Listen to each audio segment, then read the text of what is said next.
Alfred Yekatom and Patrice-Edouard Ngaissona listened quietly when the long list of charges was read out. Murder, rape, recruitment of child soldiers. They both denied any involvement. Monsieur le Président, je me répète. Mr. President, I repeat, I don't recognize myself in the accusations against me. I am not guilty. Je suis non coupable.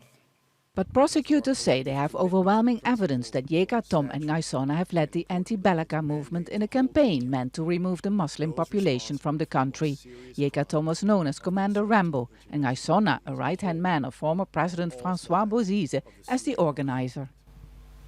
As the evidence will show, Ngaissona's participation in this strategy was integral, and he contributed to it fully aware that the group he was helping to structure, arm, finance, instruct, and organize, known by September 2013 as the Anti-balaka, would inevitably target the Muslim civilian population in Western CAR.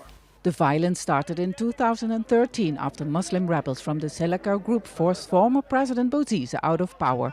In revenge, anti-balaka groups killed thousands of Muslims and forced more than 1 million from their homes.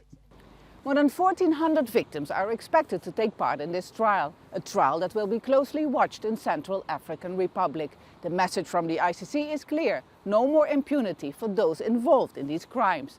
But the question is how this message will be received by those still involved in the fighting.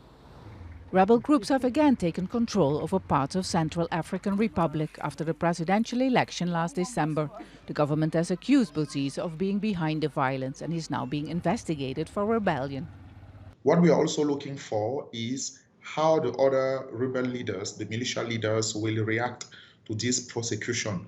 Will they be scared of ICC and therefore improve their behavior, limit the atrocities that they are committing against the population? Or conversely, will they decide that the only way for them to remain safe is to continue their criminal activity?